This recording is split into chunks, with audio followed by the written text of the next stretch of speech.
पारशिवनी तहसील कार्यालयात राष्ट्रीय ग्राहक दिन साजरा. अन्न नागरी पुरवठा व ग्राहक संरक्षण विभाग तहसील कार्यालय पारशिवनी यांच्या वतीने राष्ट्रीय ग्राहक दिन उत्साहात साजरा करण्यात आला. कार्यक्रमाच्या अध्यक्षस्थानी नायब तहसीलदार अनमोल कांबळे हे होते. यावेळी प्रमुख पाहुणे म्हणून पुरवठा निरीक्षक अधिकारी स्नेहल देशमुख, नायब तहसीलदार कांतिकुमार मिश्रा, ग्राहक संरक्षण विभाग महाराष्ट्र राज्य सचिव नथुजी वांढरे, ग्राहक मंचच्या कांचनमाला माकडे, पारशिवनी तालुकाध्यक्ष सुनीता मानकर, राशन दुकानदार संघाचे तालुकाध्यक्ष नंदू बोंद्रे, सूर्यभान फरकडे यांच्यासह अन्य मान्यवर उपस्थित होते. यावेळी उपस्थित मान्यवरांनी ग्राहक हक्क, ग्राहक संरक्षण कायदा व डिजिटल तक्रार निवारण प्रणाली याबाबत मार्गदर्शन केले.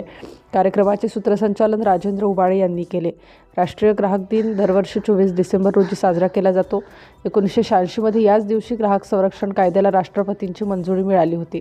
या कायद्यानुसार ग्राहकांना सुरक्षिततेचा हक्क, माहितीचा हक्क, निवडीचा अधिकार, तक्रार मांडण्याचा व निवारणाचा अधिकार, भरपाईचा हक्क आणि शिक्षणाचा हक्क असे 6 मूलभूत अधिकार देण्यात आले आहेत. यावर्षीच्या राष्ट्रीय ग्राहक दिनाचे घोषवाक्य डिजिटल न्यायाद्वारे कार्यक्षम आणि जलद निवारण असे असून या अनुषंगाने ई दाखील या ऑनलाईन तक्रार पोर्टलबाबत माहिती देण्यात आली.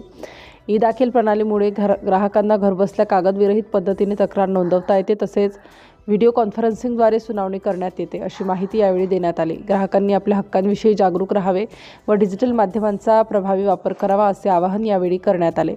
सिटी इंडिया न्यूजसाठी पारशिवनी तालुका प्रतिनिधी रामू काकडे. 1,00,000, 2,00,000 म्हणजे कुठलीही दंडाची जी रक्कम आहे ती 1,00,000च्या वर आहे, ती कमी नाहीये. आलं का लक्षात? तुमच्या जागृतीची गरज आहे. फक्त आपण जर जागृत ग्राहक असलो तर आपली कुठलीही फसवणूक झाली त्या विरुद्ध आपल्याला आवाज उठवता येते. हा शासनाचा कार्यक्रम आहे. हा ग्राहक पंचायत महाराष्ट्राने आयोजित केलेला कार्यक्रम नाही.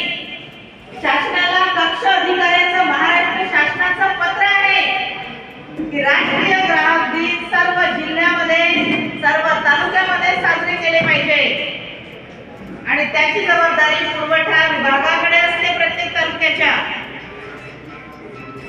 पुरवठा विभागाने 24 डिसेंबर पासून ते 30 डिसेंबर पर्यंत किंवा तिकडे 5 जानेवारी पर्यंतही ते हा कार्यक्रम घेऊ शकतात आपल्या सोयीनुसार आणि व्यवस्थेनुसार. मागे पुढे त्याला करता येतं आणि यासाठी तिकडून 36 लाखाचं अनुदान आलेलं आहे महाराष्ट्र शासनाकडून. महाराष्ट्र शासनाकडून या कार्यक्रमासाठी 36 लाखाचं अनुदान येतं.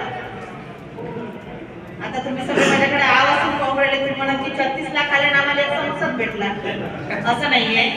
ते 36 लाख महाराष्ट्रासाठी आहे. त्यातले 2 लाख तुमच्या जिल्ह्याला येतं आणि जिल्ह्याला आलेले 2 लाख ते आपले नागपूर जिल्ह्यातले जे 13 तालुके आहे, या 13ही तालुक्यामध्ये त्या 2 लाखाचं विभाजन होतं.